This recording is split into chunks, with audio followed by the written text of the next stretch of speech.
दांडेगाव सारख्या ग्रामीण भागातील लोक शिवजयंती निमित्त वक्तृत्व स्पर्धा घेतात, म्हणजे येथील लोक जागरूक, सुज्ञ आणि विवेकी आहेत. ज्यांना विचाराचा जागर घालावासा वाटतो त्या सर्व दांडेगाव येथील गावकऱ्यांना प्रथम मी मानाचा मुजरा करते.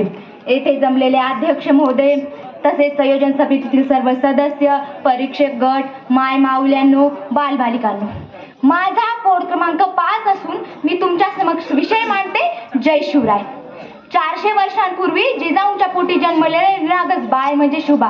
राजनीती, युद्धनीती, गनिमिकावा यांसारख्या कूटशस्त्रांचा कळस म्हणजे शुभा.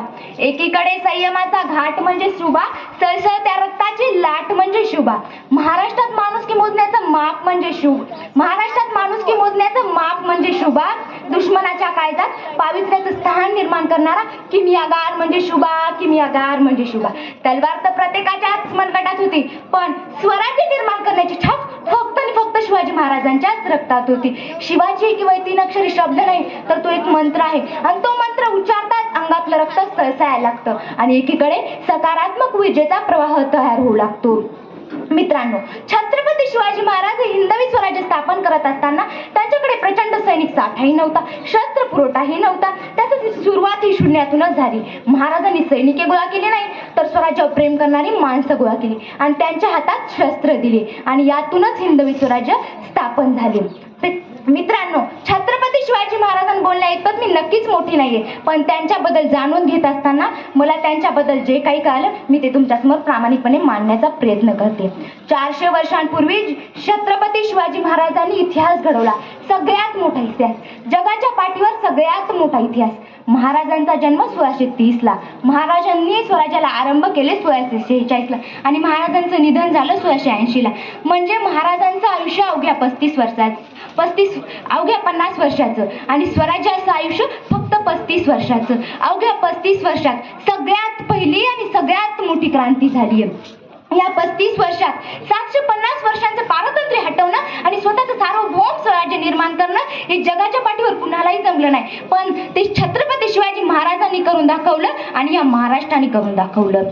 400 वर्षांपासून आजही छत्रपती या नावाचं वादळ तुमच्या आमच्या मनात भिनलं गेलं आहे, तुमच्या आमच्या विचारात दडलं गेलंय. तुमच्या आमच्या रक्तात आजही 400 वर्षानंतर एकच वादळ आणि एकच जय जयकार बघायला मिळतो. पाहायचंय का तो वादळ? बोला, प्रौढ प्रताप पुरंदर क्षत्रिय कुलवंश राजाधिराज श्रीमंत योगी श्री श्री श्री छत्रपती शिवाजी महाराज की जय. छत्रपती शिवाजी महाराज की जय. सांगावं लागलं का हो तुम्हाला जय जयकार करायला? तर नाही, कारण छत्रपती शिवाजी महाराज नुसतं नाव जरी बाहेर काढलं ना, तर आपल्या मुखातून जय किंवा बाहेर पडले आपल्याला सुद्धा कळलं नाही. आणि हीच छत्रपती शिवाजी महाराजांची वस्तुस्थिती आणि परिस्थिती होती. आज छत्रपती शिवाजी महाराजांचा वारसा सांगणारे आपण, स्वतःला सुशिक्षित म्हणून घेणारे आपण, स्वतःच्या जन्मकुंडल्या घेऊन फिरणारे आपण, आला अपयश की करतो आत्महत्या, नाहीतर लावतो बाटली तोंडाला. माझ्या राजाने अनेक गड किल्ले जिंकले, पण कधीही त्या गडाला स्वतःचं नाव दिले नाही. माझ्या राजानं अनेक मोहिमा आखल्या, पण कधीही पंचांग बघितले नाहीये. माझ्या राजांवर अनेक संकट आली, पण माझ्या राजानं कधीही आत्महत्येचा विचार केला नाही. मित्रांनो, अनेक राजदरबाराची शोभा नाचगाणी असायची, पण माझ्या राजाच्या दरबारात कधीच बाई नाचली गेली नाही. माझ्या राजाच्या दरबारात प्रत्येक स्त्रीला माता भगिनीचा आदर आणि सन्मान मिळायचा आहे. म्हणूनच म्हणतात, सूरज की तो बात छोड़ो, चमकना उसका काम है, जिसने मानव जाति को चमकाया उसका शिवाजी नाम है. आज 400 वर्ष झाली, तरी सुद्धा शिवचरित्र ऐकलं की ते आपणास प्रेरणा देते. पण आपण महाराजांचा आदर्श घेत नाहीत. जरासा महाराजांचा आदर्श घ्या.